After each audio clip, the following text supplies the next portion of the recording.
Hey YouTube, and hey Jacob, thanks for the response, I appreciate it. Don't matter about the lateness. I'd like to thank you and your subscribers who have bumped me up to over 300 subs, yay. And so I'd like to address the points you gave me fairly short without trying to go on a side tangent, as you rightly criticised me for. I do tend to do it a fair bit, so please ignore them if I go off on ones here. Smugness doesn't matter anymore to me, really. It's a subjective thing whether or not you're being smug. It's not important, and really, the second point that you've acknowledged, the moral high ground is no longer yours because you're still eating the products of death. Excuse my hyperbolic language, but from the dairy industry, I really don't care. On the second point, I'm glad you see that if you truly feel that your moral position is that killing animals is wrong, I would actually advocate you to go vegan. This is weird coming from someone who eats meat and loves hunting, but yeah, if you really feel it's morally wrong, have the moral guts to see it through to its conclusion and go, yep, no products of animal death. That would be cool. I think people should stick to their convictions to that extent, even if I personally think it's crazy. On the second point, a lot of it though is agency, is how directly linked you are to the death, and does that have a difference in moral culpability? You're a lot better at these questions than I am. I am a lot closer in agency to the killing of animals than most of the average population.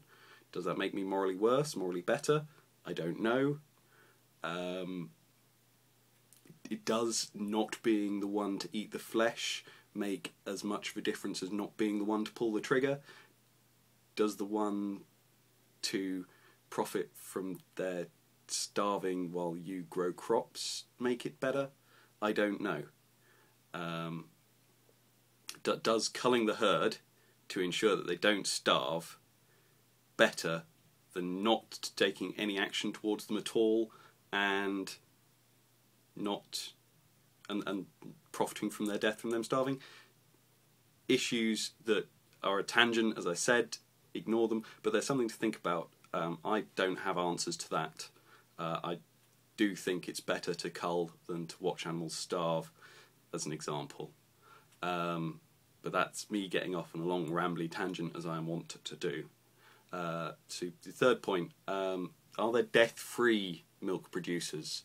Someone in your comments made a very good point, and I apologise for not remembering your name, about Hindus. They have a lot of reverence for cattle, and so they don't kill their cattle, and so you could consider their milk to be death-free. I don't know how much of that is accurate, but India also has a major wild cattle problem because people keep the cattle for milk and let the calves go away into the wilderness because they can't keep them pregnant all the time.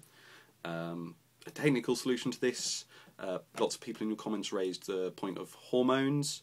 As far as I'm aware, you can use hormones to extend the milking lifespan of a cow. You can't use hormones to make it happen indefinitely. At least certainly not on a mass scale.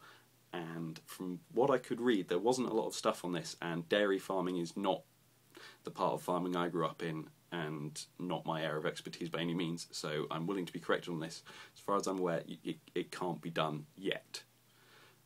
Possibly ever. On the fourth point, animal testing, I really shouldn't have thrown this out there. I mainly did it to hopefully hear exactly what you did say, because I do feel animal testing is necessary. I agree with you completely. Animal testing is absolutely necessary cruelty, and the reason it's necessary is because we value the future human lives that may be saved over the cruelty to those animals.